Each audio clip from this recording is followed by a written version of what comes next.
Hi students, very warm greetings of the day.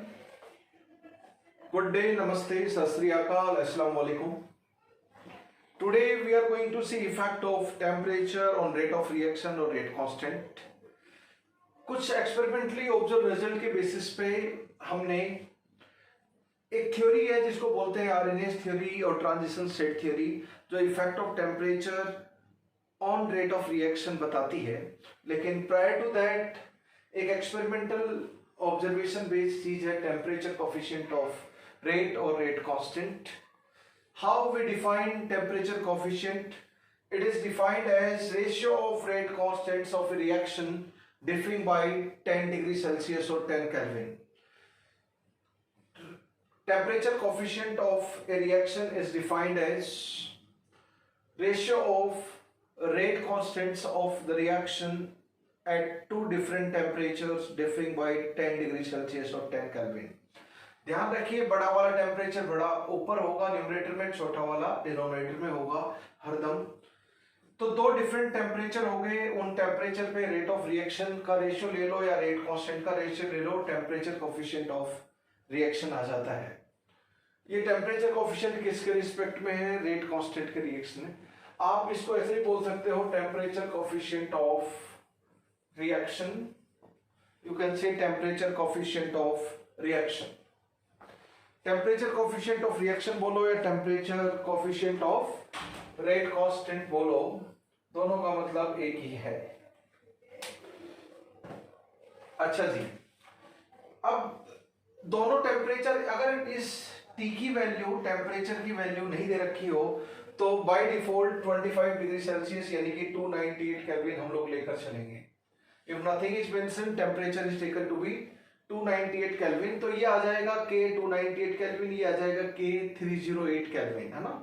35 degree Celsius का K divide by 25 degree Celsius का K का ratio ही mu कहलाता है. Experimentally observed mu की value 2 to 3 times होता है for almost all the reactions, but not always 2 to 3. मैंने बोला जनरली, है ना, नॉट ऑलवेज 2 to. इसका मतलब क्या हुआ कि रेट ऑफ रिएक्शन अगर T केल्विन के ऊपर X है तो rate of reaction 10 degree Celsius से टेम्परेचर बढ़ाने पर 2x to 3x हो जाता है. यानी कि for most of reaction for every 10 degree Celsius rise in temperature rate of reaction increases 2 to 3 times if we see effect of temperature on rate of reaction or rate constant of reaction. इसकी value यानी कि 10 degree Celsius पे.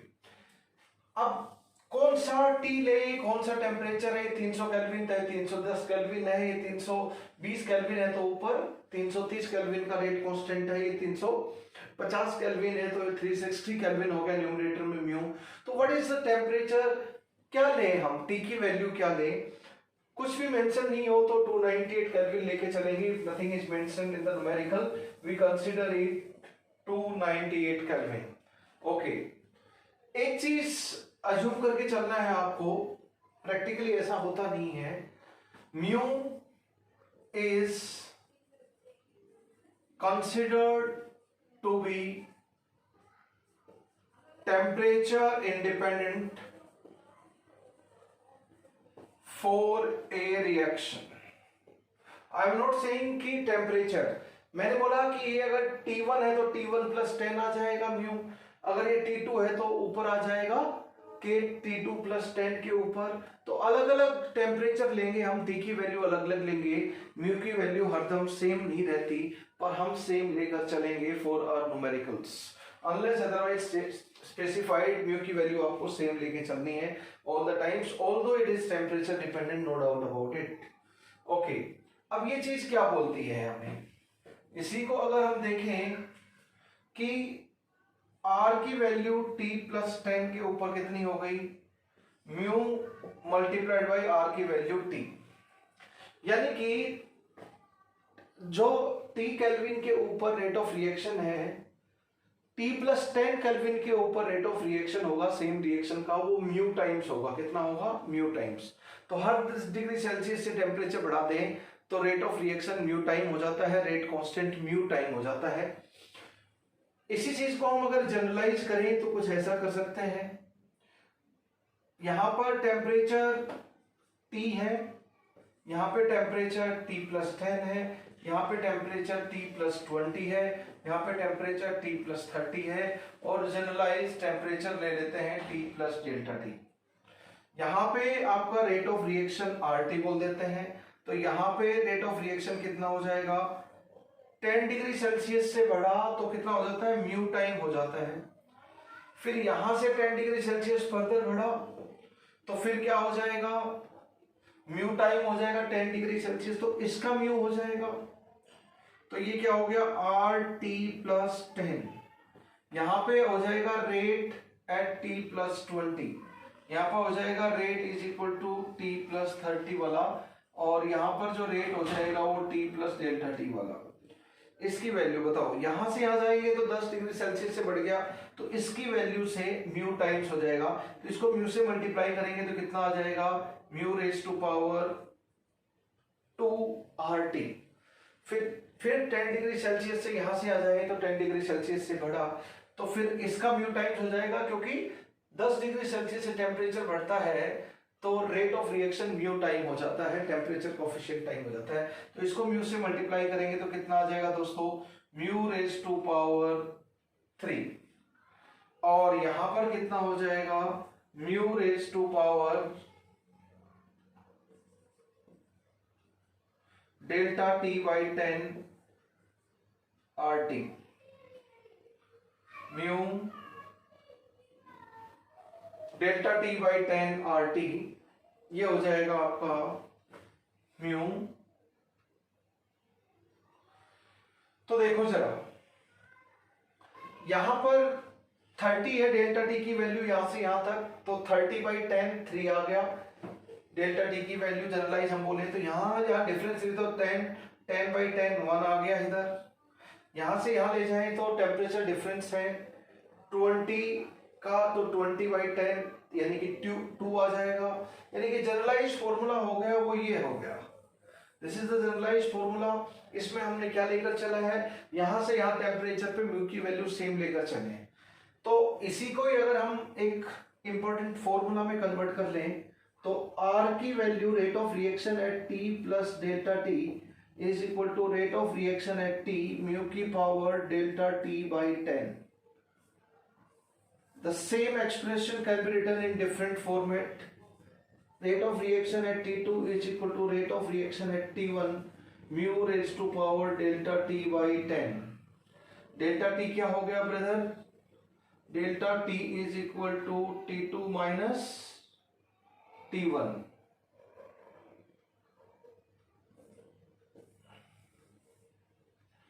T2 minus T1 both are same rate of reaction. तो कभी भी temperature change हो और rate of reaction कितने टाइम हो गया वो आपको देखना हो तो यहां से देख सकते हैं, RT2 divide by RT1 is equal to mu raise to power ΔT/10, right, R of T2 by R of T1, इसी को हम लिख सकते हैं KT2 बाई KT1। हम सिर्फ इफेक्ट ऑफ टेम्परेचर देख रहे हैं, और जब इफेक्ट ऑफ टेम्परेचर देखेंगे रेट ऑफ रिएक्शन पे तो किसी भी दूसरी चीज का इफेक्ट नहीं देखते, ना कैटलिस्ट का इफेक्ट देखते हैं, ना कॉन्सेंट्रेशन वेरिएशन का, बाकी सब फैक्टर सेम माने जाते हैं, सिर्फ इफेक्ट ऑफ टेम्परेचर देख रहे हैं जब टेम्परेचर कोफिशिएंट के क्वेश्चन आएंगे, रिमेंबर इट। तो ये कितना हो गया दोस्त, mu raise to power ΔT/10 हो गया, mu raise to power ΔT/10 हो गया। जस्ट फॉर्मूला की तरह keep in mind, you will be able to answer it. Questions pertaining to this are very easy, temperature coefficient से related जो question पूछे जाएंगे बच्चों हमें, वो क्वेश्चन काफी आसान क्वेश्चन आपको मिलेंगे, but small small numericals you will find on temperature coefficient of reaction. Temperature coefficient of reaction के ऊपर हम कुछ न्यूमेरिकल एप्लीकेशन देख लेते हैं। First, rate of a reaction is R at 20 degrees Celsius. Rate of reaction is R at 20 degrees Celsius. What is rate of reaction what is rate of reaction eight 45 degree Celsius and 60 degree Celsius respectively. इसी question को objective हम लोग बना लेते हैं, 4 option दे देते हैं, या फिर सब्जेक्टिव की तरह हम लोग कैलकुलेट कर लेते हैं। तो देखो T1 की वैल्यू कितनी आ गई दोस्त, फर्स्ट पार्ट T1 की वैल्यू कितनी है आपकी 20 डिग्री सेल्सियस। T2 की वैल्यू कितनी है, T2 की वैल्यू है 45 डिग्री सेल्सियस। तो what is the value of delta T है 45 माइनस 20। देखो जब टेम्परेचर का डिफरेंस ले रहे हैं तो डेल्टा टी की वैल्यू केल्विन में लो या डिग्री सेल्सियस में लो, both are actually one and the same thing. Reason being temperature difference की वैल्यू डिग्री सेल्सियस और केल्विन में एक समान होती है, बट टेम्परेचर की वैल्यू अलग अलग होती है। तो मुझे R एट 45 डिग्री सेल्सियस निकालना है, तो कितना हो जाएगा R at 20 degree Celsius multiplied by mu raised to power, and what is given, temperature coefficient of reaction is given as 2, ये दे रखा है आपको। तो mu raised to power कितना आ गया, डेल्टा टी की वैल्यू 25 हो गई, 25 by 10। तो what is this guys, rate of reaction at 40 degree Celsius is rate of reaction at 20 degree Celsius 2 raised to power 5 by 2। तो ये कितना हो गया 4 under root 2 R, 4 under root 2 R हो गया आपका। कब, जब टेम्परेचर 45 डिग्री सेल्सियस है।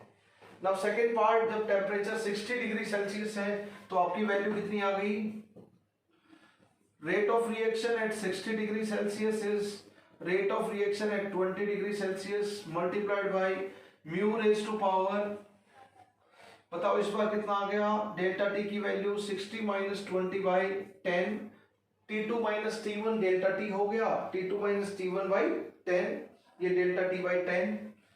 तो 20 डिग्री सेल्सियस पे R बोल रखा है क्वेश्चन में, 2 है, म्यू की वैल्यू 60 माइनस 20 40 बाई 10 4 हो गया, यानी कि 16 R हो गया। तो एक 45 डिग्री सेल्सियस पे रेट हो गया 4 × 2R एंड 60 डिग्री सेल्सियस पे रूट हो गया, रेट ऑफ रिएक्शन हो गया 16R, where R is rate of reaction at 25 degree Celsius. तो दोस्तों सीधा सीधा फॉर्मूला क्या है आपका, rate of reaction at T2 is equal to rate of reaction at T1 mu raise to power T2 minus T1 by 10। बस हम इस फॉर्मूला को यूज कर रहे हैं and this is the common formula. जब भी 10 डिग्री सेल्सियस का ही टेम्परेचर चेंज हो रहा हो तो डायरेक्टली म्यू टाइम हो जाता है, mu is equal to RT2 by RT1 where T2 is equal to T1 plus 10, ये म्यू हो गया।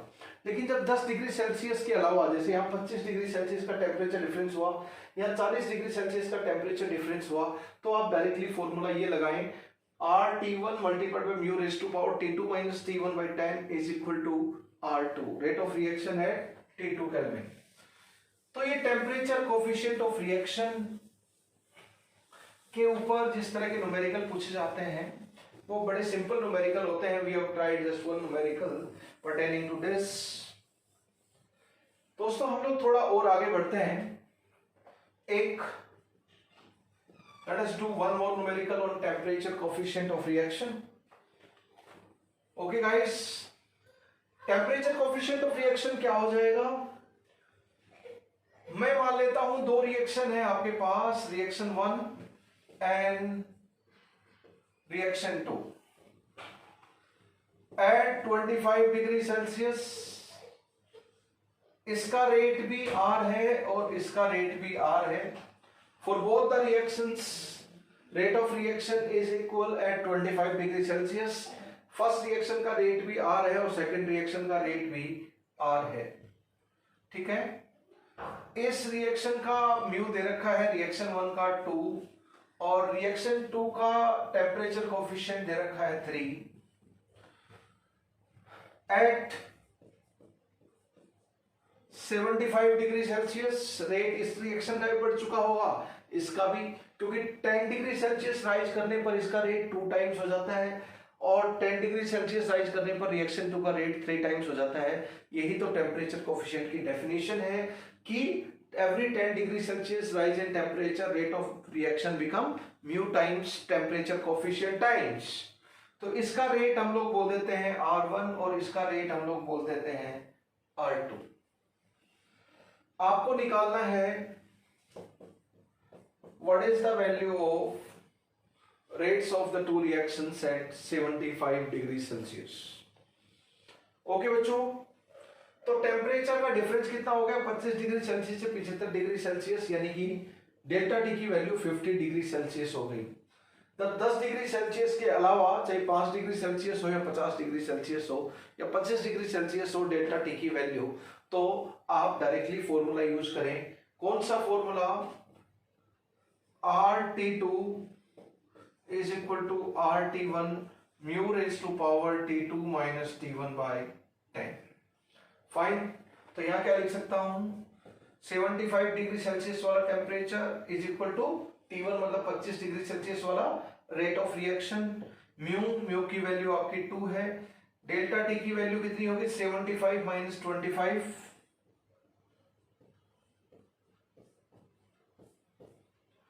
तो मेरे बच्चों ये हो गया 2 raise to power 5। What about this? ये हो गया RT2 is equal to RT1, T1 मतलब 25 डिग्री सेल्सियस वाला, आर ही बोल देंगे इसको, mu 3, T2 minus T1 by 10, T2 by T1 कितना हो गया, T2 and T1 is 75 and 25 degree Celsius by 10, तो बच्चों ये हो गया R 3 raised to power 5, 3 raised to power 5, what is asked, R2 by R1 is equal to, R2 कितना हो जाएगा, R multiplied by 3 raised to power 5 और R1 क्या हो जाएगा, R multiplied by 2 raised to power 5। मेरे प्यारे बच्चों आंसर हो गया 3 by 2 raised to power 5।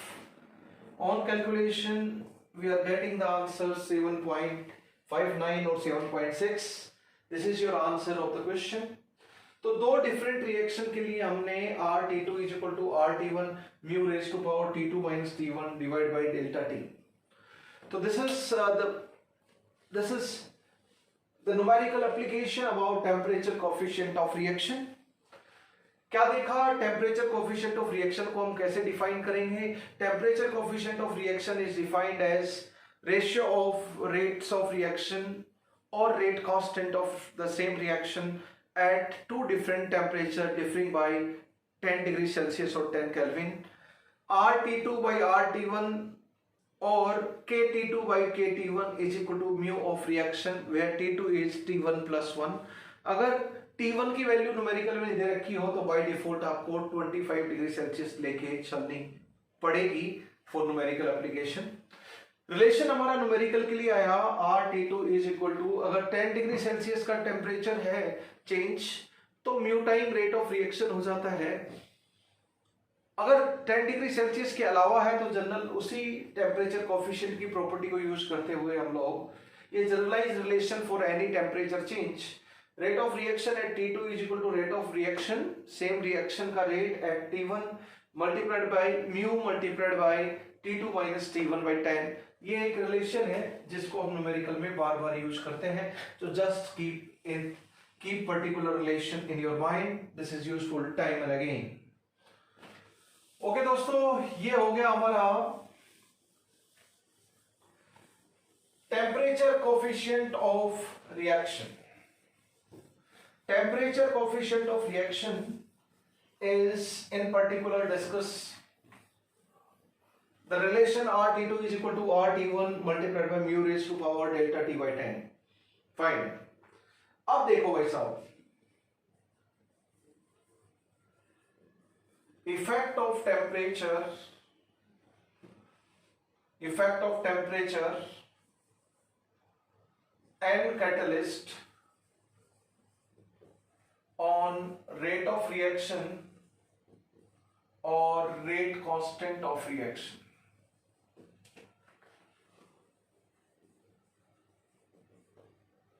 अगर हम टेम्परेचर का इफेक्ट और कैटलिस्ट का इफेक्ट देखें ऑन रेट ऑफ रिएक्शन और रेट कांस्टेंट ऑफ रिएक्शन, तो ये इसके लिए एक थ्योरी है जिसको हम बोलते हैं अरेनियस थ्योरी और ट्रांजिशन स्टेट थ्योरी। उस थ्योरी में हम लोग effect of temperature on rate और रेट कांस्टेंट देखते हैं। तो for seeing the effect of temperature और catalyst on rate of reaction और रेट कांस्टेंट ऑफ रिएक्शन, कि टेम्परेचर बढ़ाने पर रेट ऑफ रिएक्शन क्या होगा। एक तो टेम्परेचर कोफिशिएंट से हमने देखा, वहां पे टेम्परेचर कोफिशिएंट की वैल्यू हम लोगों ने ये एक्सपेरिमेंटली ऑब्जर्व रिजल्ट के ऊपर बेस्ड है टेम्परेचर कोफिशिएंट का relation.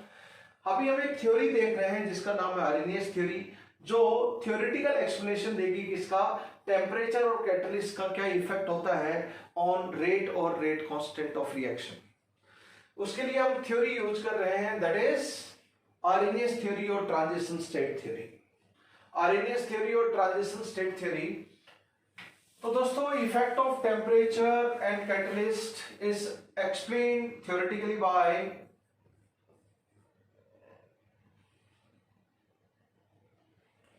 Arrhenius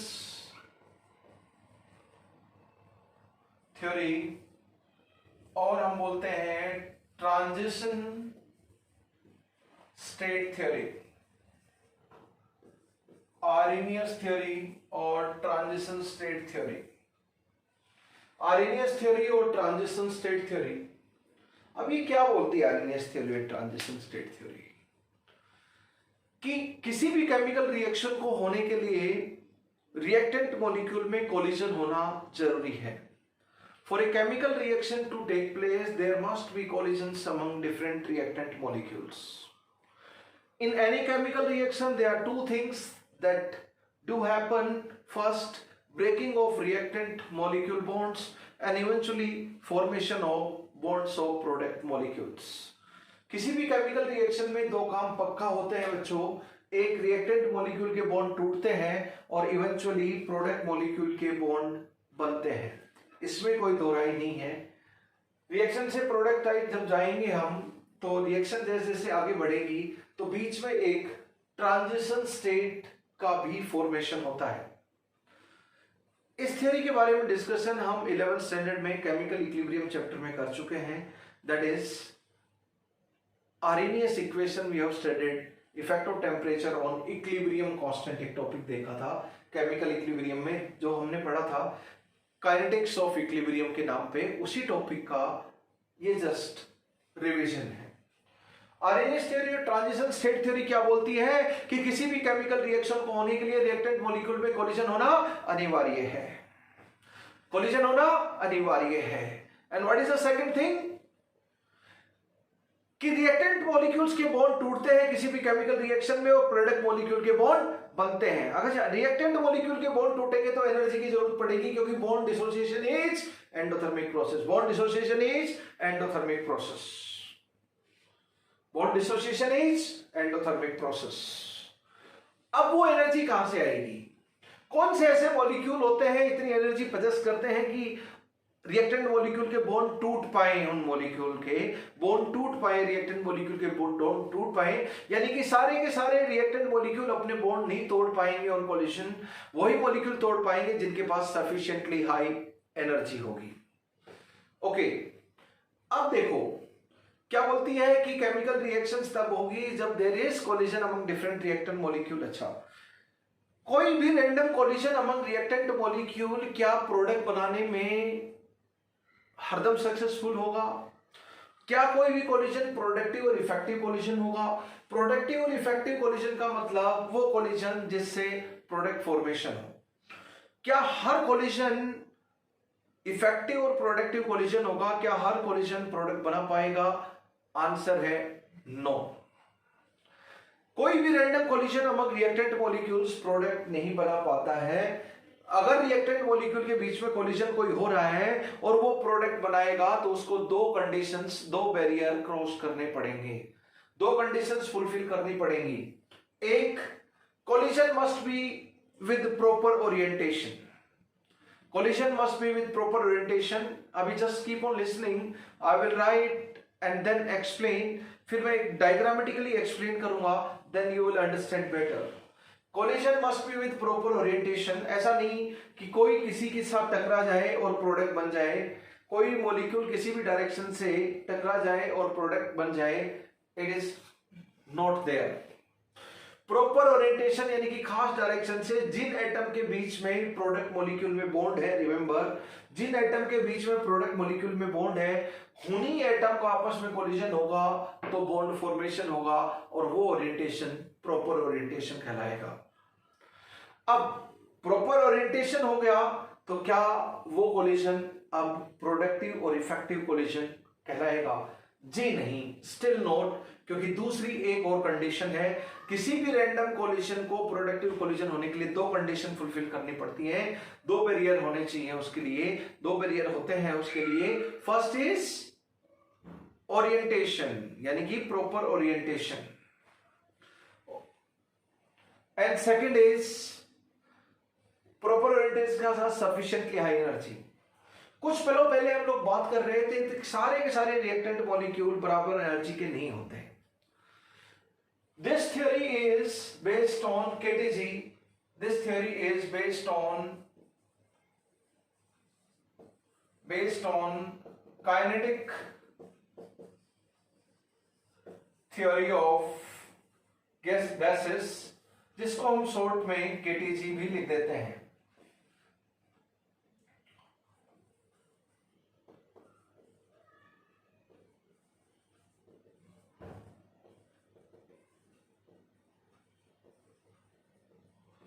And this theory was given by Max Strauss and William Lewis. ये मैक्रोस्कोपिक व्यू केमिकल रिएक्शन का देता है. Macroscopic view of chemical reaction की how chemical reaction is happening, उसके बारे में बताता है ये थ्योरी. कि एक तो क्या होना चाहिए, किसी भी कोलिजन में प्रॉपर ओरिएंटेशन होना चाहिए. दूसरा सफिशिएंटली हाई एनर्जी होनी चाहिए. सारे रिएक्टेंट मॉलिक्यूल बराबर एनर्जी वाले नहीं होते. ऐसा gas kinetic theory of gas में आपने पढ़ा है कि all molecules in a gas sample are of not equal energy. हम लोगों ने पढ़ा है Maxwellian distribution of kinetic energy और Maxwellian distribution of molecular speed of gas sample. We have studied what we have studied कि एक gas sample में सभी मॉलिक्यूल की एनर्जी और स्पीड बराबर नहीं होती. कुछ चंद मॉलिक्यूल बहुत अमीर होते हैं, बहुत ज्यादा स्पीड और काइनेटिक एनर्जी होती है. कुछ बहुत कम मॉलिक्यूल, बहुत कम स्पीड, बहुत गरीब होते हैं, बहुत कम स्पीड और बहुत कम काइनेटिक एनर्जी वाले होते हैं.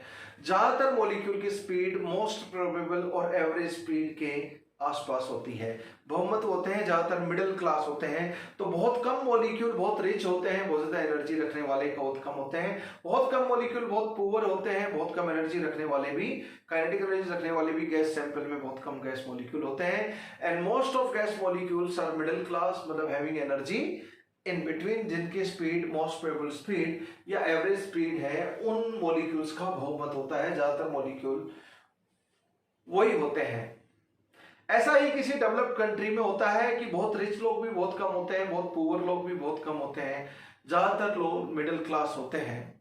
लेकिन एक डेवलपिंग कंट्री में बहुत पुअर लोग बहुत कम होते हैं, ये बात गलत हो जाएगी. फॉर एग्जांपल और great country India developing country है, तो हम बोलेंगे कि बहुत कम लोग बहुत पुअर हैं, ये बात गलत है. 20-30% significant percentage of people depending upon region are BPL, that is below poverty line. तो मेरे दोस्तों यहां पर हम लोग बात करते हैं मैक्स स्ट्रोट्स और विलियम ल्यूइस की दी हुई थ्योरी पे.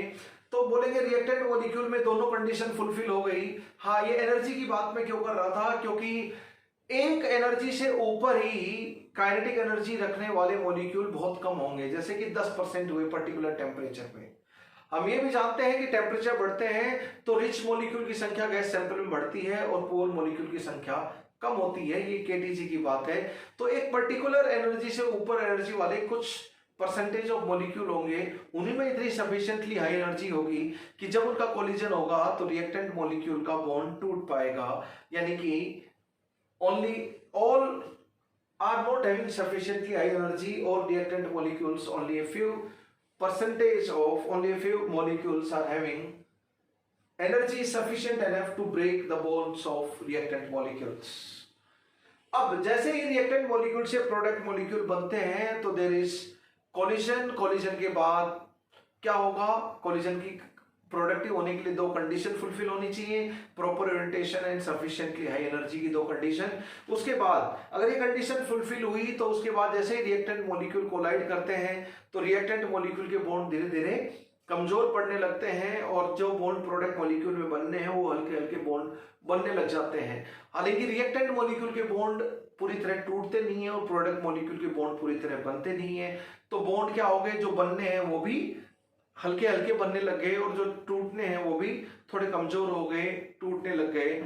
रिएक्टेंट उस स्टेट को हम लोग बोलते हैं ट्रांजिशन स्टेट और एक्टिवेटेड कॉम्प्लेक्स, जिसमें रिएक्टेंट मॉलिक्यूल के बॉन्ड भी वीक पड़ गए जो टूटने हैं और प्रोडक्ट मॉलिक्यूल के बॉन्ड जो बनने हैं वो भी हल्के हल्के बनने लगे, यानी कि बॉन्ड वीक ही हैं, जो टूट रहे हैं वो भी वीक हो गए और जो बन रहे हैं वो भी हल्के हल्के वीक बनने लगे।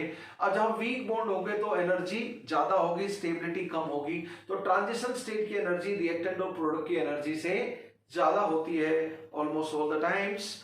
तो ट्रांजिशन स्टेट और activated complex is that hypothetical chemical species. Transition state theory में एक ट्रांजिशन स्टेट और एक्टिवेटेड कॉम्प्लेक्स बनता है रिएक्टेंट से प्रोडक्ट टाइम जाते time, which has energy which is highly unstable. ये रियली एग्जिस्टिंग केमिकल स्पीशीज नहीं है ट्रांजिशन स्टेट और एक्टिवेटेड कॉम्प्लेक्स, ये क्या है, हाइपोथेटिकल है। अब जो मैंने जो पूरा आपको डिस्क्रिप्शन दिया अबाउट आरएनएस थ्योरी और ट्रांजिशन स्टेट थ्योरी, इसको हम एक एग्जांपल के जरिए समझते हैं, ओरिएंटेशन वगैरह, and then we will jot down all the points of kinetic, all the points of Arrhenius theory. One more point, this macroscopic wave of chemical reaction, that is Arrhenius theory or transition state theory, is based on kinetic theory of gases। तो हम इससे जो Arrhenius equation पढ़ेंगे, mathematical form of Arrhenius theory, वो gaseous reaction के लिए ज्यादा apt है इन comparison of reaction taking place in solution phase. किसके लिए है, गैसियस फेज के लिए, because it is based on this theory का assumption based on KTG, kinetic theory of gases पे, तो किसके लिए ज्यादा एप्लीकेबल होगा, gaseous phase reaction के लिए। Although this is applicable for any chemical reaction we talk about, चाहे solution phase में हो चाहे gaseous phase में हो, सिर्फ gaseous phase वाली reaction के लिए applicable Arrhenius theory, ऐसा नहीं है। तो दोस्तों ये हो गया आपका kinetic theory of gases। अब ओरिएंटेशन का मैं एक एग्जांपल ले लेता हूं, what we mean by proper orientation. मान लीजिए आपकी कोई रिएक्शन है, just I am taking one particular reaction to explain it, A2 + B। Reactant AB को मैं कुछ ऐसा दिखा लेता हूं, ये A है, ये B है, B को छोटा दिखा लेते हैं हम लोग, this is B and this is A। A atom is bigger one,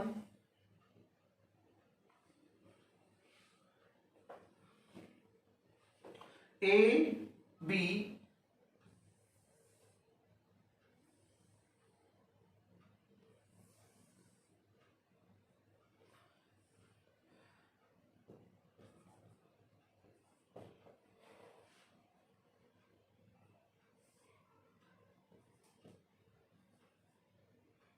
ये ए बी मॉलिक्यूल है आपका, ये आपका ए है। मान लीजिए जब कोलिजन हो रहा है तो डायरेक्शन ऑफ अप्रोच ये इधर से आ रहा है, ये इधर से आ रहा है, ए बी मॉलिक्यूल इधर से आ रहा है और ए मॉलिक्यूल इधर से आ रहा है, ए बी और ए के बीच में कोलिजन होगा। बॉन्ड किसके बीच में है, प्रोडक्ट में ए के बीच में, तो ए के साथ कोलाइड करेगा तो प्रॉपर ओरिएंटेशन होगा फॉर प्रोडक्ट फॉर्मेशन। हमें A2 बनाना है तो क्या होगा, यहाँ ए बी के साथ कोलाइड करेगा तो ए बी में बॉन्ड बनना चाहिए, प्रोडक्ट में ए बी और बी के बीच में कोई बॉन्ड नहीं है, तो हम बोलेंगे this orientation is improper, this orientation is improper orientation, this orientation is improper orientation and this is proper orientation, this is proper orientation। अब प्रॉपर ओरिएंटेशन के साथ साथ सफिशिएंटली हाई एनर्जी है, तो जैसे ही कोलिजन होगा बच्चों तो रिएक्टेंट से फाइनल प्रोडक्ट बनने के बीच में एक ट्रांजिशन स्टेट का फॉर्मेशन होता है, जहां पे रिएक्टेंट मॉलिक्यूल के बॉन्ड टूटने लगते हैं, हल्के हल्के वीक हो जाते हैं, और प्रोडक्ट मॉलिक्यूल के बॉन्ड जो नए बनने हैं वो हल्के हल्के बनने लग जाते हैं। यानी कि सारे के सारे बॉन्ड जो बनने टूटने होते हैं वो वीक होते हैं ट्रांजिशन स्टेट के टाइम पे। तो प्रोडक्ट में A2 का AA बॉन्ड बनेगा, A और A के बीच में बॉन्ड बनेगा। AB का बॉन्ड टूटना होगा क्योंकि B अलग हो गई प्रोडक्ट में, तो AB का बॉन्ड टूटना होगा। जैसे ये कोलाइड किए बच्चों, ये प्रॉपर ओरिएंटेशन है, कोलाइड किया तो क्या होगा, सिचुएशन कुछ ऐसी रहेगी,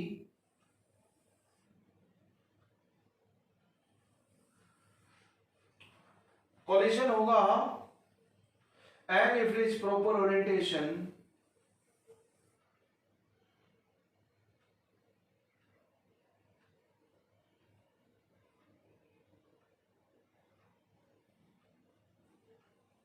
दिस इज बी ए और बी का बॉन्ड रिएक्टेंट का टूटने लगेगा और ए और ए का बॉन्ड जो प्रोडक्ट में फाइनली प्रेजेंट है वो बनने लगेगा।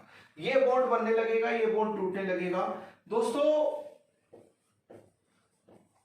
रिएक्टेंट मॉलिक्यूल के बॉन्ड टूटने लगते हैं पर पूरी तरह टूटते नहीं है। ये ए बी बॉन्ड पूरी तरह टूटेगा ना, इसलिए मैंने डैश डैश से दिखाया।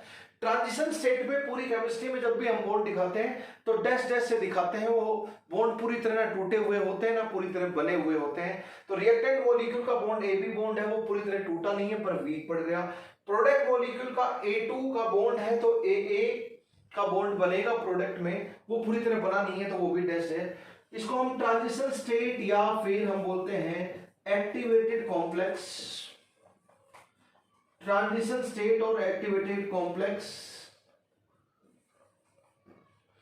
फाइनली प्रोडक्ट क्या बन जाएंगे आपके, बी अलग हो जाएगा और A2 अलग बन जाएगा आपका फाइनली। तो this is A2 and this is B। तो फाइनल मेरा प्रोडक्ट बन गया A2 and B। These are my products.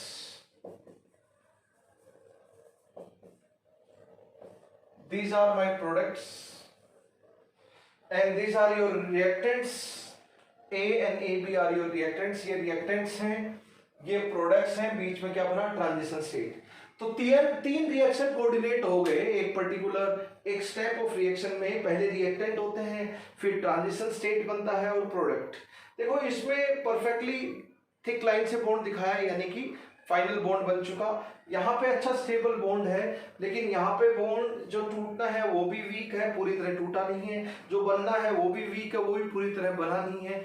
तो reactant bonds are yet to be broken completely and product bonds are yet to be formed completely। और reactant molecule के bond पूरी तरह टूटे नहीं है और प्रोडक्ट मॉलिक्यूल के बॉन्ड पूरी तरह बने नहीं है। यानी कि जो बनने और टूटने हैं रिएक्टेंट प्रोडक्ट मॉलिक्यूल के बॉन्ड, वो ट्रांजिशन स्टेट और एक्टिवेटेड कॉम्प्लेक्स के में बहुत वीक होते हैं। जब वीक बॉन्ड होंगे तो स्टेबिलिटी ऑफ ट्रांजिशन स्टेट कम होगी, इसकी एनर्जी ज्यादा होगी। तो रिएक्टेंट और प्रोडक्ट के कंपैरिजन में ट्रांजिशन स्टेट की एनर्जी क्या होती है, ज्यादा होती है, एनर्जी ज्यादा होती है और स्टेबिलिटी कम होती है। Transition state is hypothetical chemical species, ना इसको एक्सपेरिमेंटली स्टडी किया जा सकता है, ना इसको आइसोलेट किया जा सकता है। अगर आइसोलेट करेंगे तो एक्सपेरिमेंटली स्टडी भी कर सकते हैं। तो transition state is hypothetical chemical species which can't be isolated or separated। Transition state में बॉन्ड जो टूट रहे हैं बन रहे हैं उसको हम डैश डैश से दिखाते हैं। Just remember it through out the chemistry. Just मैंने एक एग्जांपल लिया, ये प्रॉपर ओरिएंटेशन और इम्प्रॉपर ओरिएंटेशन का एग्जांपल लिया। यहां से ये प्रोडक्ट तभी बन पाएंगे जब ये रिएक्टेंट मॉलिक्यूल का बॉन्ड टूटेगा, और ये टूटने के लिए रिएक्टेंट मॉलिक्यूल का बॉन्ड ए बी बॉन्ड तब टूटेगा जब रिएक्टेंट मॉलिक्यूल के पास सफिशिएंटली हाई एनर्जी होगी, कोलाइडिंग मॉलिक्यूल के पास सफिशिएंटली हाई एनर्जी होगी। तो प्रॉपर ओरिएंटेशन के साथ साथ सफिशिएंटली हाई एनर्जी होना भी जरूरी है, तब ये रिएक्टेंट मॉलिक्यूल का बॉन्ड टूटेगा, और टूटेगा तो फिर ए बी अलग होगा और प्रोडक्ट का फॉर्मेशन होगा। तो दोनों कंडीशन कोलिजन की फुलफिल होनी चाहिए तभी प्रोडक्ट बनेगा, तभी कोलिजन इफेक्टिव और प्रोडक्टिव कोलिजन होगा। क्या, ओरिएंटेशन भी प्रॉपर होना चाहिए, ये गलत है, ये सही ओरिएंटेशन है। दूसरा, सफिशिएंटली हाई एनर्जी भी होनी चाहिए, तभी हम बोलेंगे कोलिजन इज इफेक्टिव और प्रोडक्टिव कोलिशन, तभी प्रोडक्ट बनेंगे। This is just the example that I explain what we mean by proper orientation. देखो, सिर्फ ये प्रॉपर ओरिएंटेशन रहे, सफिशिएंटली हाई एनर्जी रहे तो भी प्रोडक्ट, सिर्फ प्रॉपर ओरिएंटेशन रहे, सफिशिएंटली हाई एनर्जी ना रहे तो भी प्रोडक्ट नहीं बनेंगे, तो भी कोलिशन इफेक्टिव नहीं होगा, प्रोडक्टिव नहीं होगा। और एनर्जी सफिशिएंट हो और ओरिएंटेशन प्रॉपर नहीं हो, जैसे ऊपर था, तो भी प्रोडक्ट नहीं बनेंगे। दोनों condition taken together are necessary as well as sufficient for chemical reaction to take place.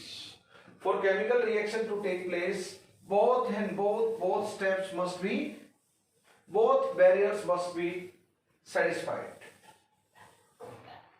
अब मैं इस थ्योरी के कौन कौन से पॉइंट्स हैं वो लिखवा देता हूं one by one.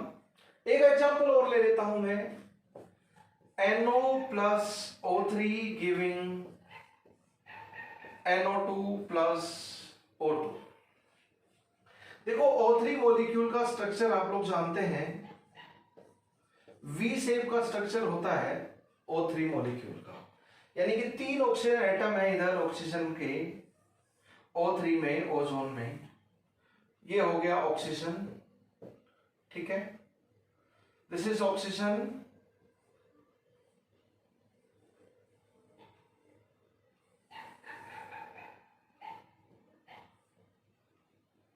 Nitrogen oxygen की अगर मैं बात करूं तो देखो, ये ऑक्सीजन है और ये आपका नाइट्रोजन है। साइज थोड़ा कम ज्यादा दिखा लो आप,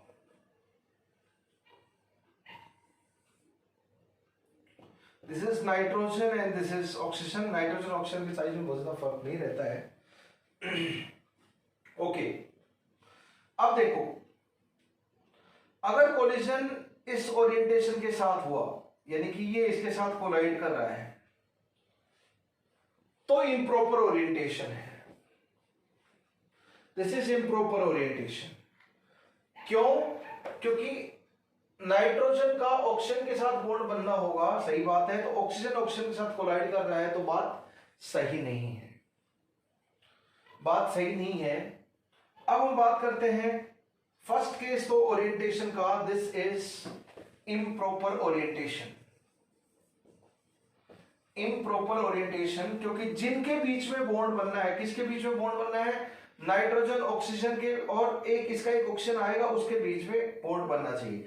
या तो ऑक्सीजन ऑक्सीजन कोलाइड कर रहे हैं तो ऑक्सीजन ऑक्सीजन के बीच में बॉन्ड थोड़ी ना बनाना है, तो ये इम्प्रॉपर ओरिएंटेशन हो गया। अब मैं नाइट्रोजन ऑक्सीजन कुछ ऐसे ले लूं, तो ये नाइट्रोजन बीच वाले ऑक्सीजन के साथ कोलाइड कर रहा है, तो भी इम्प्रॉपर ओरिएंटेशन है, तो भी क्या है, इम्प्रॉपर ओरिएंटेशन है, तो भी इम्प्रॉपर ओरिएंटेशन है। लेकिन अगर ये जो NO है, ये वाली एक कॉर्नर वाली, एक साइड वाली, लास्ट वाली ऑक्सीजन को ले जाता है अपने साथ, तो अगर मैं इसको ऐसे दिखा दूं, तो एक, अब इसके साथ कोलिजन अगर इसका हुआ तो ये नाइट्रोजन ऑक्सीजन बॉन्ड बना देगा, तो हम बोलेंगे ये ओरिएंटेशन क्या है, प्रॉपर ओरिएंटेशन है। ये नाइट्रोजन इस ऑक्सीजन के साथ बॉन्ड बना लेगा NO2 और O2 अलग रह जाएगा, तो आपके प्रोडक्ट बन सकते हैं। तो जो कोलिजन प्रोडक्ट बना सके वही प्रॉपर ओरिएंटेशन वाला कोलिजन होता है, बाकी दूसरे कोलिजन प्रॉपर ओरिएंटेशन वाले कोलिजन नहीं होते हैं। और इसके साथ साथ सफिशिएंटली हाई एनर्जी भी होनी चाहिए। तो आप लोगों को प्रॉपर ओरिएंटेशन का मतलब समझ में आ गया, you people understood the proper orientation. जैसे मैं एग्जांपल लूं NO2 प्लस NO2 N2O4, तो प्रॉपर ओरिएंटेशन क्या होगा बच्चों, नाइट्रोजन है और दूसरा भी नाइट्रोजन है। अगर इस डायरेक्शन में कोलिजन हो रहा है तो प्रॉपर ओरिएंटेशन है। अगर ये नाइट्रोजन इस ऑक्सीजन के साथ कोलाइड कर रहा है तो प्रॉपर ओरिएंटेशन नहीं है, क्योंकि N2O4 तभी बनेगा जब ये दोनों आपस में बॉन्ड बनाएंगे, तो इन दोनों को आपस में कोलाइड करना पड़ेगा, नाइट्रोजन नाइट्रोजन दोनों को, तभी N2O4 बनेगा, बिकॉज N2O4 इज, आप इधर दिखाओ कोऑर्डिनेट बॉन्ड, या फिर आप ऐसे भी दिखा सकते हो दैट डज नॉट मेक, वो तो उसका रेजोनेटिंग स्ट्रक्चर है बस। दिस इज, तो इनके बीच में बॉन्ड बनना है तो कॉलिजन ऐसे ही होना चाहिए, तभी प्रॉपर ओरिएंटेशन कहलाएगा। मैं आपको एक एग्जांपल देता हूं, ये रिएक्शन सभी बच्चों ने सुनी होगी। N2 plus O2 near about 2000 और ज्यादा केल्विन में ये नाइट्रिक ऑक्साइड बनाता है। एटमॉस्फेयर में खूब सारी नाइट्रोजन है, खूब सारी ऑक्सीजन है, सदियों से है, फ्रॉम सेंचुरीज एंड सेंचुरीज। तो N2O2 रिएक्ट करके नाइट्रिक ऑक्साइड बना लेनी चाहिए थी, क्योंकि कोलिजन तो N2O2 में होते रहते हैं। एटमॉस्फेयर में बहुत सारे कोलिजन होते रहते हैं, तो कुछ प्रॉपर ओरिएंटेशन वाले भी होते होंगे, इसमें कोई दोहराई नहीं है। तो NO क्यों नहीं बनता? क्योंकि प्रॉपर ओरिएंटेशन, कोलिजन बहुत सारे हो रहे हैं। N2O2 एटमॉस्फेयर में खूब सारी है, N2O2 में कोलिजन खूब सारे हो रहे हैं, प्रॉपर ओरिएंटेशन वाले बहुत ज्यादा कोलिजन हो रहे होंगे, लेकिन प्रोडक्ट नाइट्रिक ऑक्साइड नहीं बनता नॉर्मल एटमॉस्फेयर में N2O2।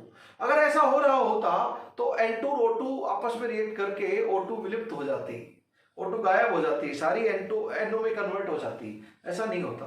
लेकिन ये रिएक्शन उस दिन होती है जिस दिन लाइटनिंग होती है, थंडरिंग होती है, जिस दिन बादल गरजते हैं, बिजली कड़कती है, चारों तरफ अंधेरा है, उस दिन ये रिएक्शन होती है। रिएक्शन किस दिन होती है? बादल गरजते हैं, बिजली कड़कती है, चारों तरफ अंधेरा ही अंधेरा,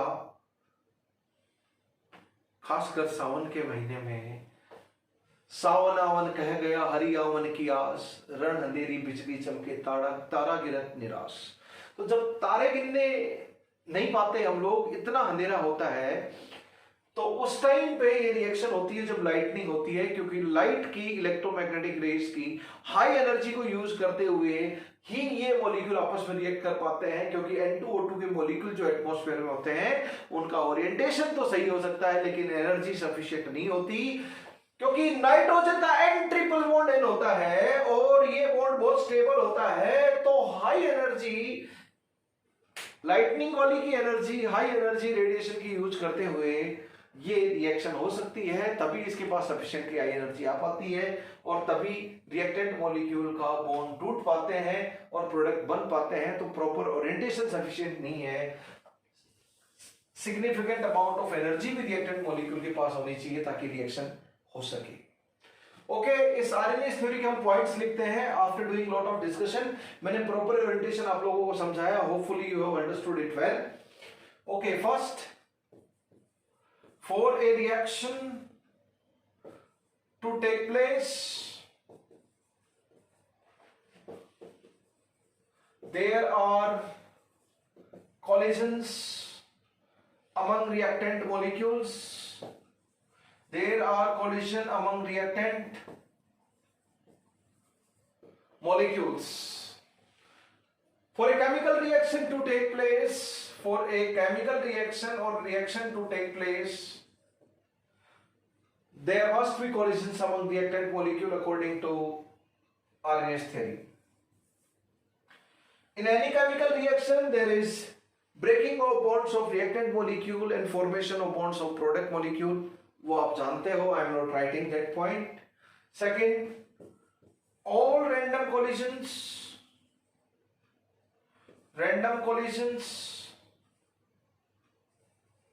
among reactant molecules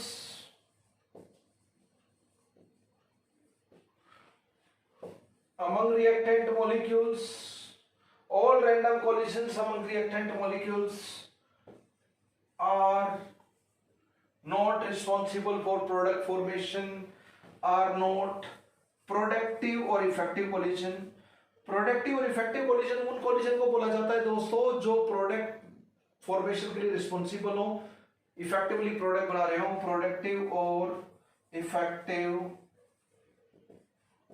collisions, productive और इफेक्टिव कोलिजन सारे सारे नहीं होते। Only those collisions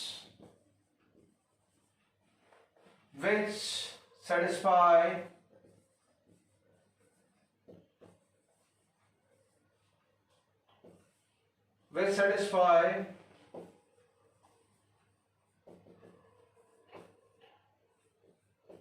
following two conditions.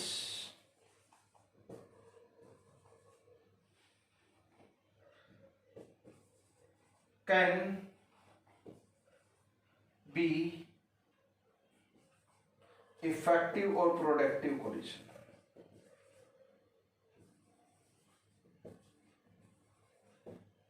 उसमें फर्स्ट कंडीशन क्या है दोस्तों, colliding molecules must have sufficiently high energy.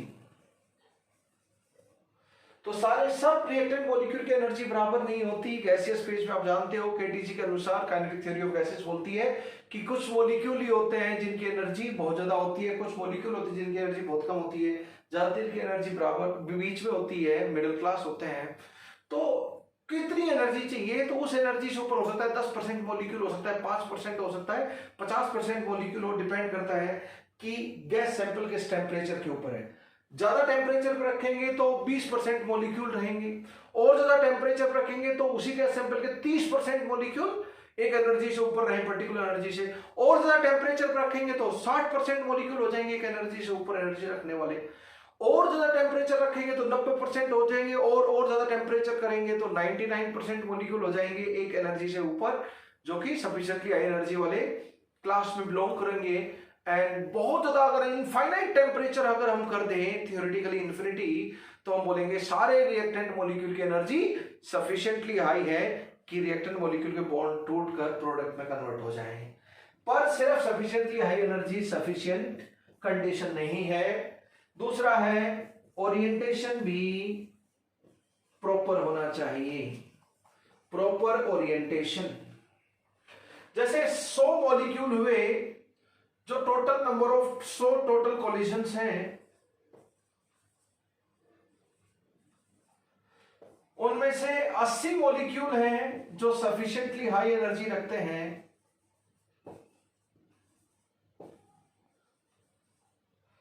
और उन 80 में से भी फॉर एग्जांपल 40 ऐसे मॉलिक्यूल कोलिशंस हैं जो प्रॉपर ओरिएंटेशन भी रखते हैं।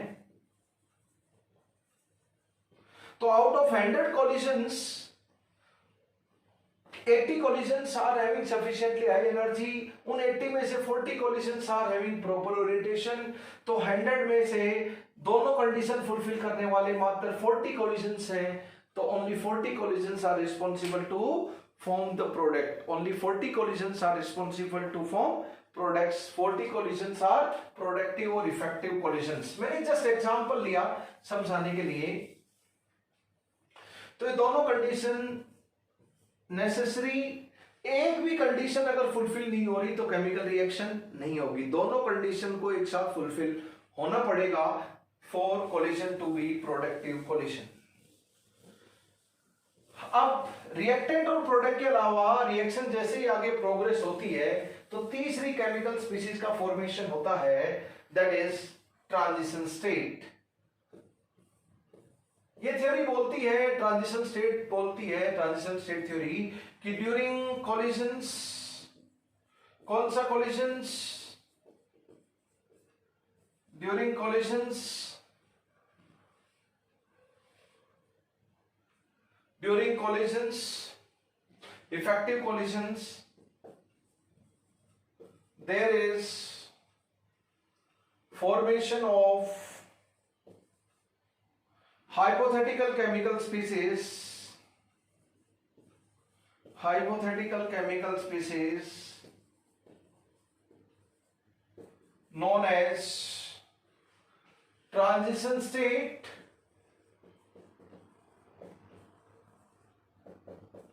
TS करके हम लोग लिख देते हैं, और एक्टिवेटेड कॉम्प्लेक्स। एक्टिवेटेड क्यों? क्योंकि बहुत ज्यादा एक्टिवेटेड है, बहुत ज्यादा एनर्जी होती है उसकी, क्योंकि बॉन्ड बहुत वीक होते हैं, तो एक्टिवेटेड तो होगी, ज्यादा एनर्जी तो होगी। Activated complex in which reactant bonds are yet to be broken completely, थोड़े वीक हो गए पर पूरी तरह नहीं टूटे हैं, yet to be broken completely, and bonds of products और प्रोडक्ट मॉलिक्यूल के yet to be formed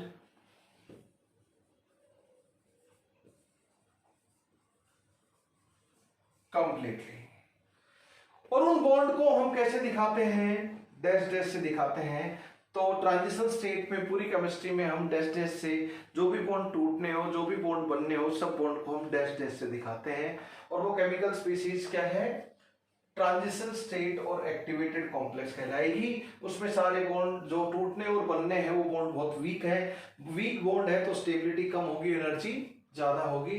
transition state क्या होगा, ट्रांजिशन स्टेट और एक्टिवेटेड कॉम्प्लेक्स इज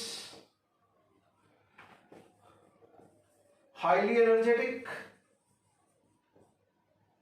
यानी कि हाईली एनर्जेटिक मतलब जितनी ज्यादा एनर्जी उतनी कम stable. Highly unstable, second can't be isolated. भाई आइसोलेट क्यों नहीं कर सकते, हाइपोथेटिकल इसलिए। Third can't be experimentally studied. उसको आइसोलेट ही नहीं कर सकते तो एक्सपेरिमेंटली कैसे स्टडी कर सकते हैं। तो transition state is highly unstable, highly energetic, can not be isolated to study experimentally. तो देखो प्रोडक्टिव कोलिजन्स जो होंगे, नंबर ऑफ, एक होती है कोलिजन फ्रीक्वेंसी, वो हम पढ़ चुके हैं गैसीय स्टेट में। कोलिजन फ्रीक्वेंसी होती है, उसको हम जेड से डिनोट करते हैं अगर आपको ध्यान हो। Total number of collision taking place per unit time per unit volume is collision frequency. Total number of collisions taking place per unit time per unit volume is collision frequency, is collision frequency. एक unit volume ले लीजिए, उसमें जितने भी collision हो रहे हैं, और एक यूनिट टाइम में जितने भी कोलिजन हो रहे हैं, एक यूनिट टाइम ले लीजिए, एक यूनिट वॉल्यूम ले लीजिए, फिर कोलिजन देख लीजिए, जितने भी कोलिजन होंगे वही कोलिजन फ्रीक्वेंसी की वैल्यू होगी। तो what we mean by collision frequency, total number of collisions taking place per unit time per unit volume, total number of collisions taking place per unit time and per unit volume is collision frequency। अब जितने भी collision हो रहे हैं पर unit time per unit volume, वो सारे के सारे प्रोडक्टिव नहीं होते। इसके लिए दो कंडीशन है, क्या, proper orientation and energy factor and orientation factor, उसको प्रोबेबिलिटी फैक्टर भी बोल देते हैं। तो मेरे दोस्तों नंबर ऑफ इफेक्टिव कोलिजन्स कितने हो जाएंगे, अभी अभी हमने देखा था जो प्रोडक्ट बनाएंगे, जो रेट ऑफ रिएक्शन को, rate of formation of product, जिन कोलिजन से प्रोडक्ट बनेगा उन्हीं से प्रोडक्ट बनेंगे। तो रेट फॉर्मेशन ऑफ प्रोडक्ट होगा तो rate of formation of product यानी कि रेट ऑफ रिएक्शन को डिसाइड करेंगे। नंबर ऑफ इफेक्टिव कोलिजन जो रेट ऑफ रिएक्शन को बताएंगे is equal to collision frequency. बताओ, collision frequency multiplied by energy factor, F बोल दो, collision frequency Z, multiplied by probability factor orientation के साथ P.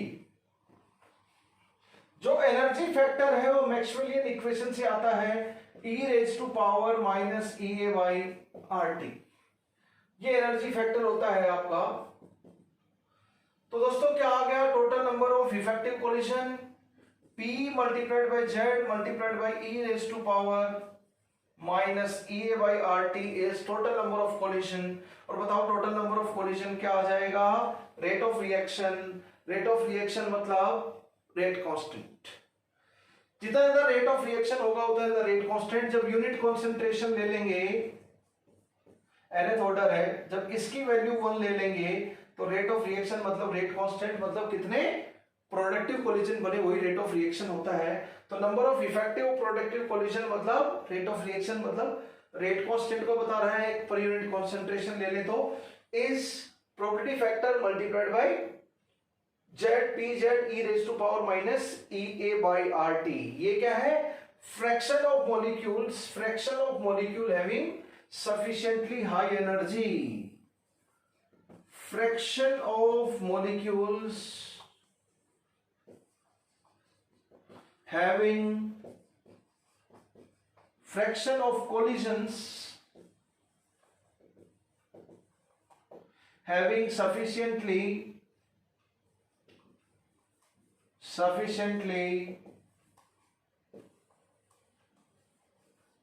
high energy, fraction of collisions having sufficiently high energy।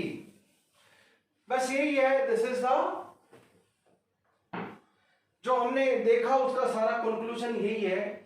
अब मैं Arrhenius equation को एक format में लिखता हूं जिस फॉर्मेट में आप लोग देखेंगे the same equation, Arrhenius equation K is equal to A e raised to power minus EA by RT।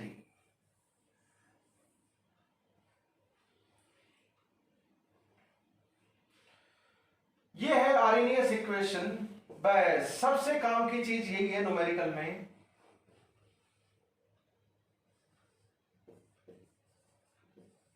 Arrhenius equation. This is Arrhenius equation where K क्या है बताओ? Rate constant, speed constant, velocity constant सब आप जानते हो। Specific reaction rate सब नाम हम लोग जानते हैं। एक के क्या नाम है? ये एक्सपोनेंशियल फैक्टर है तो उससे प्री है, पहले है तो इसको बोलेंगे प्री एक्सपोनेंशियल फैक्टर। क्या बोलेंगे? आर्हेनियस इक्वेशन में इधर हम बोलते हैं कि रेट ऑफ रिएक्शन कितना ज्यादा होगा, जितने ज्यादा fraction of molecule sufficiently high energy रखेंगे for reaction to take place, उसी के डायरेक्टली प्रोपोर्शनल होगा। तो ये प्रोपोर्शनलिटी कांस्टेंट आर्हेनियस इक्वेशन में, इसलिए इसको बोलते हैं आर्हेनियस कांस्टेंट। इसका दूसरा नाम होता है प्री एक्सपोनेंशियल फैक्टर और इसका तीसरा नाम होता है फ्रीक्वेंसी फैक्टर। अभी अभी देखा था हमने frequency of collision multiplied by probability factor या orientation factor, P multiplied by Z की जगह हमने ये लिखा है, वो फ्रीक्वेंसी ऑफ कोलिजन था विद प्रॉपर ओरिएंटेशन। Z मतलब प्रॉपर ओरिएंटेशन के साथ, Z मल्टीप्लाइड बाय P मतलब प्रॉपर ओरिएंटेशन के साथ। ये हो गया। इसके तीन नाम है, क्या है? Arrhenius constant, pre exponential factor और फ्रीक्वेंसी फैक्टर। ये एक्सपोनेंशियल टर्म है, उससे प्री या पहले रखा है तो pre exponential factor. Arrhenius equation का प्रोपोर्शनलिटी कांस्टेंट है तो आर्हेनियस कांस्टेंट। ये फ्रीक्वेंसी ऑफ कोलिजन को बतलाता है विद प्रॉपर ओरिएंटेशन तो हम बोलेंगे फ्रीक्वेंसी फैक्टर। समझ गए हो गया? What is EA? EA is activation energy,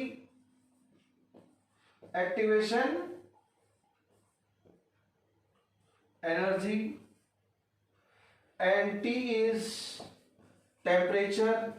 और मेरे दोस्तों टेम्परेचर हरदम किस में होना चाहिए? Must and must be in absolute scale और केल्विन स्केल। किसी भी न्यूमेरिकल के लिए ट्रू है, आर्हेनियस इक्वेशन के लिए नहीं। Only A and EA activation energy, T is temperature, in R तो यूनिवर्सल गैस कांस्टेंट है, R is universal gas constant, R की वैल्यू आप लोग जानते हैं। तो ये हो गया। अब देखो, अब किसका क्या फिजिकल सिग्निफिकेंस है? ये क्या था? P मल्टीप्लाइड बाई Z मतलब कितने कोलिजन फ्रीक्वेंसी थी Z, कितने कोलिजन हो रहे थे और प्रॉपर ओरिएंटेशन के साथ, है ना। तो A क्या बताता है? A रिप्रेजेंट्स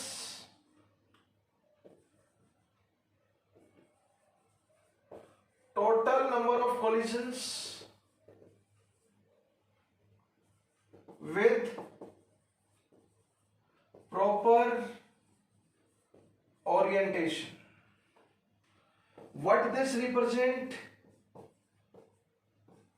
ये है fraction of collisions.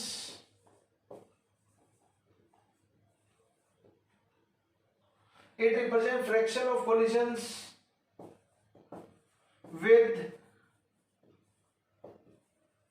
sufficiently high energy. और K क्या बताता है? K represents total number of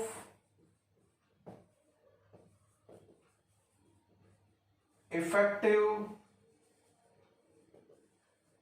collisions, productive collisions, यानी कि रेट ऑफ प्रोडक्शन को और रेट ऑफ रिएक्शन को बताता है. तो ये फिजिकल सिग्निफिकेंस हो गया. ये फिजिकल सिग्निफिकेंस हो गया. आपको ध्यान रखना चाहिए, यही तो हमने ये एक्सप्रेशन आर्हेनियस इक्वेशन की पूरी जर्नी में हमने यही तो देखा है. तो ये हो गई सारी चीजें कि a e⁻⁻⁴ अब a का फिजिकल सिग्निफिकेंस क्या है? a रिप्रेजेंट करता है total number of collisions, frequency of collision proper orientation के साथ, हेंस फ्रीक्वेंसी फैक्टर कहलाएगा ही. e⁻⁻⁴ ये वो फ्रैक्शन ऑफ मॉलिक्यूल है, इसकी वैल्यू लेस देन 1 होगी. एक पर्टिकुलर टेम्परेचर पर वो परसेंटेज ऑफ मॉलिक्यूल है, वो सॉरी फ्रैक्शन ऑफ मॉलिक्यूल है जिनकी एनर्जी sufficiently high energy है for reaction to take place. Okay. एक ऑब्जेक्टिव में आपको क्वेश्चन पूछा जाएगा.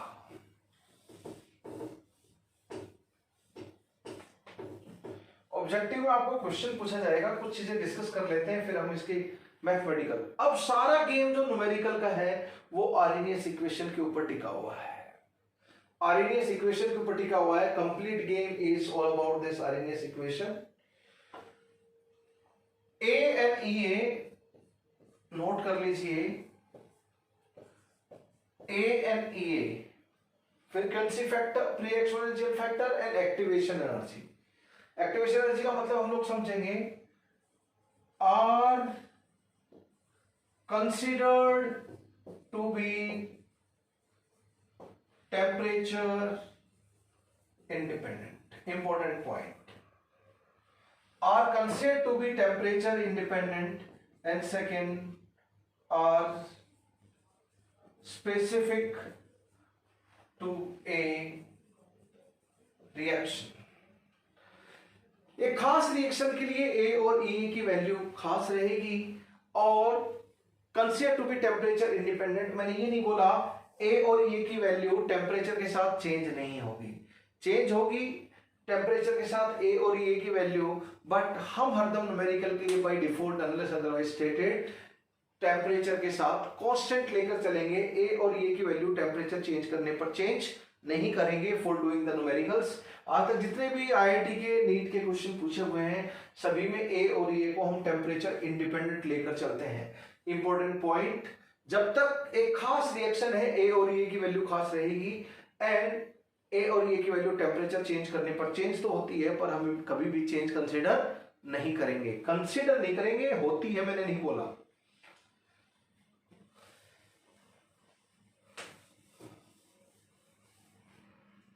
A और E की वैल्यू टेम्परेचर के साथ वेरी करती है लेकिन consider to be temperature independent.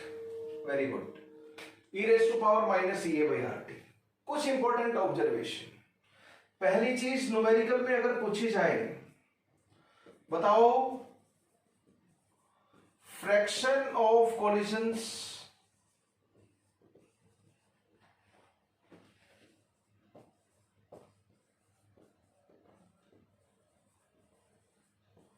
sufficiently high energy for reaction to take place, तो उसको आप कैसे निकाल सकते हो? यही तो था वो fraction of molecule having sufficiently high energy. बताओ e⁻⁻⁴ को k/a भी लिख सकता हूं.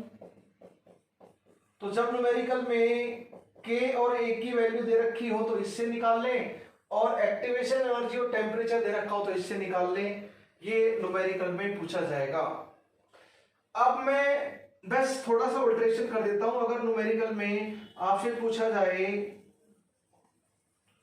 फ्रैक्शन की बजाय परसेंटेज, बाकी कहानी सेम है।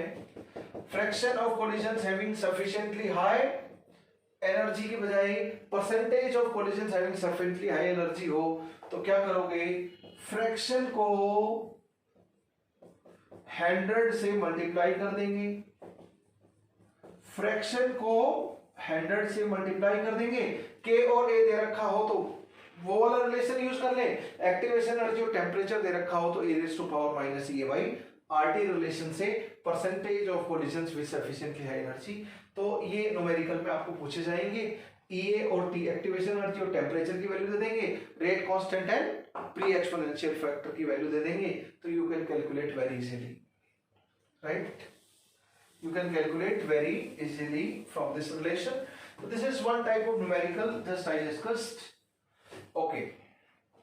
अब देखो कुछ important discussion about this equation.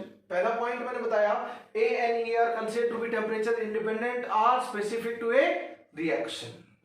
Okay. कुछ important discussions about this equation. क्या मैं बोल सकता हूं जो यूनिट ऑफ के है वही unit of pre exponential factor होगी? जी हाँ, e raise to power minus A by R T तो यूनिटलेस डायमेंशनलेस पैरामीटर होगा जो मेरे हाथ हथेली के नीचे है।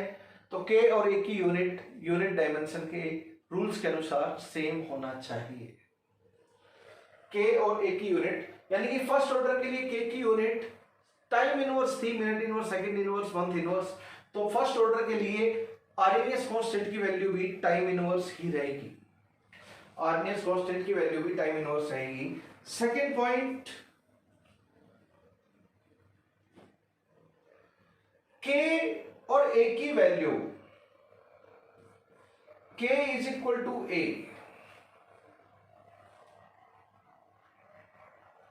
उससे पहले मैं एक बार बोल देता हूं, मैक्सिमम वैल्यू ऑफ के इज इक्वल टू ए। कभी कभी ऑब्जेक्टिव आपको पूछेंगे कि what is the maximum value of rate constant, तो आप बोलोगे प्री एक्सपोनेंशियल फैक्टर की जो वैल्यू होगी वही होगी और के और की यूनिट भी सेम होती है। ये चीज भी ऑब्जेक्टिव में आपको पूछी जा सकती है। बस इस इक्वेशन के जो जो इंटरप्रिटेशन है सब हम लोग देख रहे हैं one after another as far as numericals are concerned. बस इसी के बारे में हम लोग डिस्कस कर रहे हैं। अब k इज इक्वल टू ए, ये वैल्यू क्या होगी? क्या तो 1 होगी और लेस देन 1 होगी? तो फ्रैक्शन है, फ्रैक्शन की वैल्यू 1 और लेस देन 1 होती है। तो जब ये 1 होगी तो k की वैल्यू मैक्सिमम होगी a के बराबर, और जब ये लेस देन 1 होगी तो k की वैल्यू a से छोटी होगी, क्योंकि a गुना में less than 1 is less than a। ये वैल्यू लेस देन 1 होगी तो k स्मॉलर देन a, ये वैल्यू 1 होगी तो k is equal to a। तो जब ये 1 होगी, ये 1 कब होगी? जब e की पावर 0 होगी। जब e की पावर 0 कर दूं, ये चीज 0 कर दूं तो ये 1 हो जाएगी, तो k की वैल्यू क्या हो जाएगी? a के बराबर हो जाएगी। k is equal to a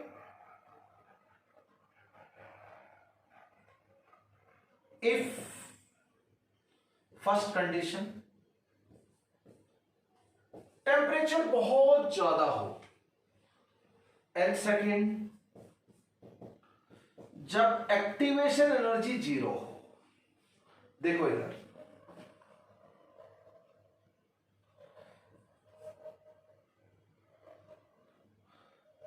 t tends to infinity implies, समझ लेते हैं, as t tends to infinity 1 by t tends to 0 implies EA by RT tends to 0 implies e raised to power minus EA by RT, that is this tends to 0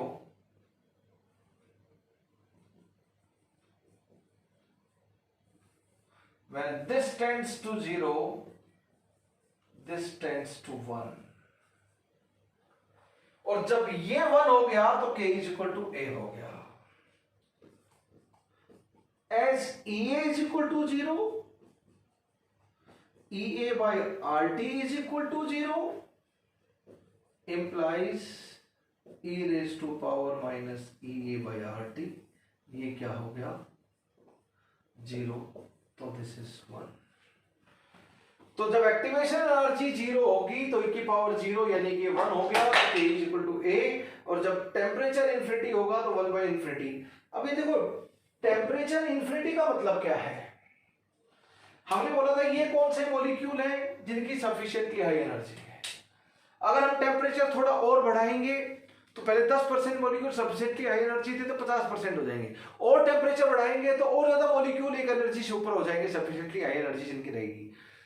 अगर हम temperature infinity कर दें तो सारे के सारे molecule इतनी energy रखेंगे कि वो रिएक्टेंट मॉलिक्यूल के बॉन्ड तोड़ सकें और सफिशिएंटली हाई एनर्जी रखेंगे। तो वो कब पॉसिबल होगा, T is equal to infinity, theoretically T is equal to infinity. तो जैसे जैसे टेम्परेचर बढ़ाते चले जाएंगे ज्यादा से ज्यादा कोलिशन प्रोडक्टिव होते चले जाएंगे। जो भी प्रॉपर ओरिएंटेशन हुआ सारे के सारे, ये क्या है प्रॉपर ओरिएंटेशन वाले कोलिशन। जब इसकी वैल्यू 1 हो गई तो मतलब सारे, अब जितने भी कोलिशन है प्रॉपर ओरिएंटेशन वाले, बस उनका ओरिएंटेशन तो एनर्जी तो अपने आप ही सबकी सफिशिएंट एनफ है। तो कितने हैं, fraction of collision having sufficiently high energy, तो ये temperature T tends to infinity हो गया। ओके, मैथमेटिकली थोड़ी सी चीज और समझ लेते हैं।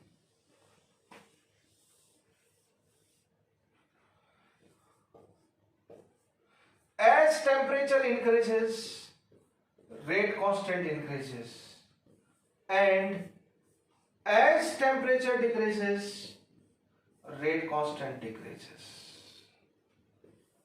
How to say it? देखो दोस्तों, क्या मैं इस रिलेशन को K is equal to A, इस माइनस साइन को अगर मैं हटा दूं तो माइनस साइन से बच्चों को कंफ्यूजन होता है, तो e raise to power minus EA by RT को लिख सकता हूं 1 by plus EA by RT, no doubt about it. अब देखो टेम्परेचर बढ़ रहा है तो रेट कांस्टेंट बढ़ेगा, टेम्परेचर घट रहा है तो रेट कांस्टेंट घटेगा। ये इक्वेशन बोल रही है, हम नहीं बोल रहे।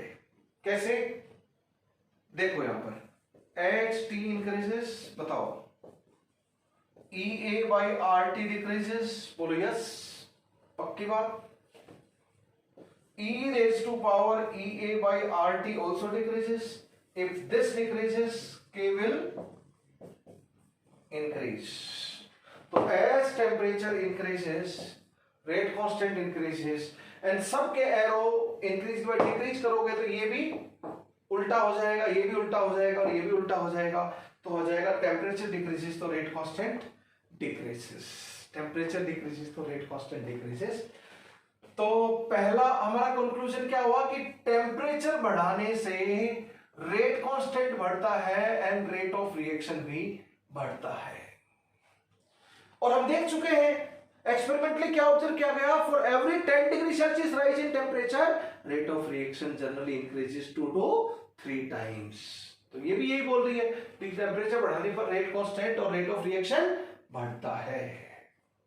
Okay, second, as activation energy decreases rate constant increases, and as activation energy increases rate constant decreases. देखो अगर एक्टिवेशन एनर्जी, इसको ले लेते हैं, एक्टिवेशन एनर्जी डिक्रीज हो रही है तो EA डिक्रीज होगी तो EA बाई RT। जब एक्टिवेशन एनर्जी चेंज कर रहे हैं तो टेम्परेचर सेम है, डिनोमिनेटर सेम है, तो EA घटेगी तो EA बाई RT भी घटेगा, E raise to power EA by RT भी घटेगा और K बढ़ेगा। तो क्या देखा, जब टेम्परेचर एक्टिवेशन एनर्जी घट रही है तो EA बाई RT घट रही है, E raise to power EA by K बढ़ रहा है, तो एक्टिवेशन एनर्जी घटी तो टेम्परेचर रेट कांस्टेंट और रेट ऑफ रिएक्शन बढ़ा, तो और वाइस वर्सा। तो दूसरा कंक्लूजन क्या है,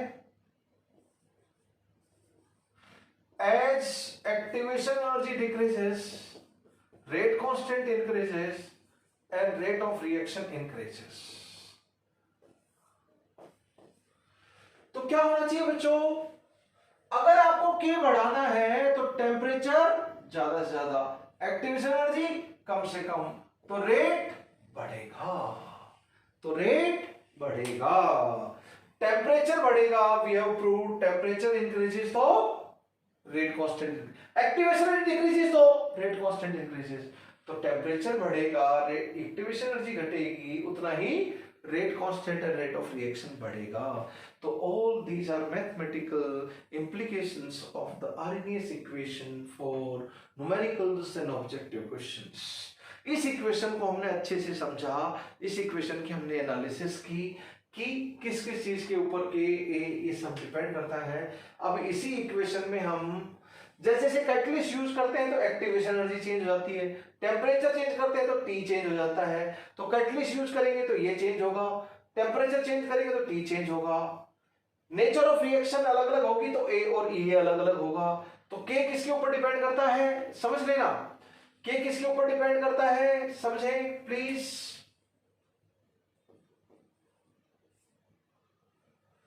टेम्परेचर चेंज किया तो के चेंज हुआ, कैटलिस्ट चेंज करेंगे, positive catalyst activation energy lower down कर देता है और negative catalyst activation energy of reaction increase कर देता है. तो कैटलिस्ट से एक्टिवेशन एनर्जी चेंज होगी तो ये चेंज होगी तो ये भी चेंज होगा कैटलिस्ट से.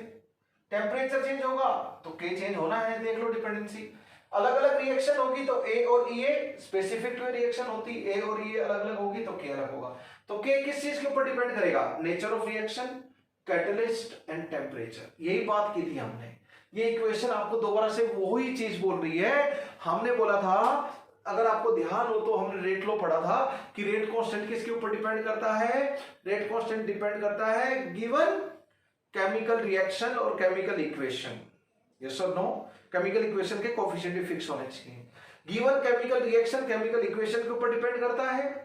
Second thing temperature of reaction के ऊपर डिपेंड करता है. Third thing catalyst of reaction के ऊपर डिपेंड करता है.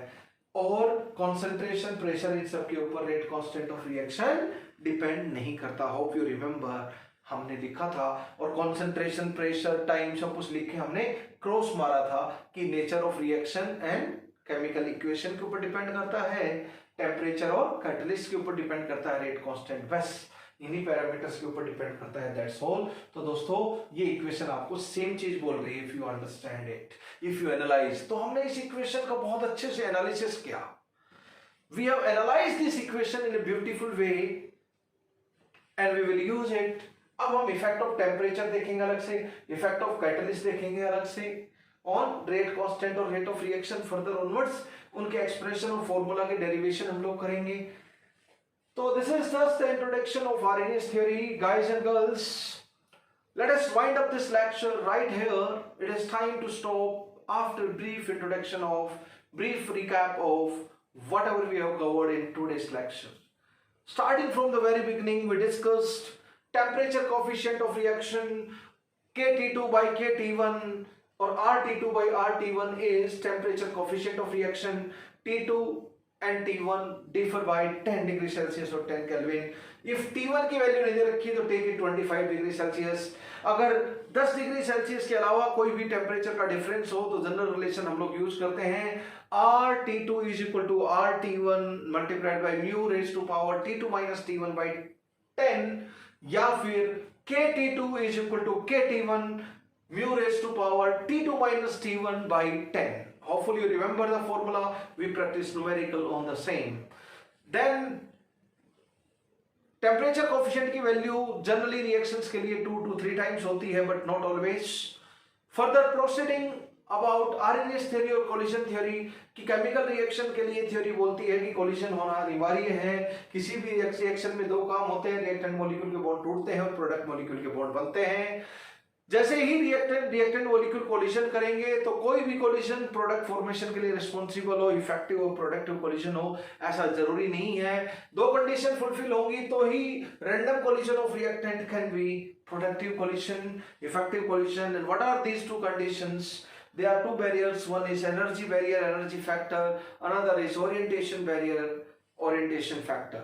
और फिर हमने देखा कि total number of collisions, total number of productive collision किससे, collision frequency multiplied by probability factor multiplied by energy factor, और कितने fraction of molecule sufficiently high energy रखते हैं, वो है एक पर्टिकुलर टेम्परेचर पे e raise to power minus E A by R T. Arrhenius equation आ गई k is equal to A raise to power minus E A by R T.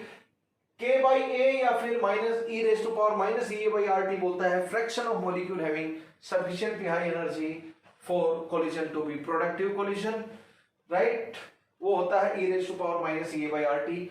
k की value जो इसकी वैल्यू मैक्सिमम 1 होगी और 1 से less than होगी, क्योंकि फ्रैक्शनल वैल्यू है लेस देन 1 एब्सोल्यूट फ्रैक्शन। तो जब ये 1 होगी तो k अपना मैक्सिमम पे होगा a के बराबर, और जब लेस देन 1 होगी तो k a से छोटा होगा। तो what is the maximum value of k is a। बोलेंगे आपको objective what is the maximum value of rate constant, तो आप a की वैल्यू बता दें, फटाक से दिमाग नहीं लगाएं, if it is given, right. हम लोगों ने देखा कि टेम्परेचर बढ़ाने पर रेट कांस्टेंट बढ़ता है और टेम्परेचर घटाने पर रेट कांस्टेंट घटता है। Mathematically we have seen. इसको अच्छे से समझना हो तो e raise to power minus E A by R T को क्या लिख लेंगे, माइनस साइन हटाकर 1 divide by e raise to power plus E A by R T लिख लेंगे। You will understand in more convenient वे।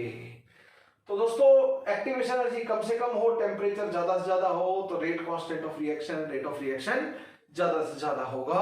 ये रिलेशन हम लोगों ने देखा, और ए और ए की वैल्यू टेम्परेचर के साथ इंडिपेंडेंट मान के चलेंगे अपनी तरफ से, एंड एक खास रिएक्शन के लिए ए और ए की वैल्यू खास होगी। फॉर एग्जांपल एक रिवर्सिबल रिएक्शन है तो फॉरवर्ड रिएक्शन के लिए ए और ए एक फिक्स वैल्यू होगी, लेकिन बैकवर्ड रिएक्शन एक डिफरेंट रिएक्शन है रिवर्सिबल रिएक्शन में, तो ए और ए की वैल्यू बैकवर्ड रिएक्शन के लिए अलग होंगी in comparison of that of forward reaction. तो ए और A consider to be temperature independent, right. k is equal to a कब होगा, जब ये 1 हो जाए तो इसकी पावर 0 होनी चाहिए, तो e a 0 करो या t इन्फिनिटी करो, तभी k की वैल्यू मैक्सिमम होगी, दैट इज a के बराबर होगी। these are some mathematical conditions, and unit of k is equal to unit of a, and Arrhenius theory, transition state theory is based on, Arrhenius theory or transition state theory is based on kinetic theory of gases. Backstrokes and William Lewis proposed this theory, and this theory is based on kinetic theory of gases. This theory is more suitable for gaseous phase reaction in comparison of reactions in solution phase. Guys and girls, this is macroscopic view of reaction molecule collisions and reaction rate. Let us stop here. तो ये RNS theory है। बस तो RNS equation हमने पढ़ी, k is equal to a e raised to power minus e a by I t. We will play the mathematical game with arrhenius equation in next lecture, and all numericals are just based on arrhenius equation. There are a lot of numericals that are being asked on arrhenius equation in IIT and medical entrance examination in previous years. We will look what are different varieties of questions and numerical applications that are there based on Arrhenius equation. Thank you. Jai Hind, Jai Bharat.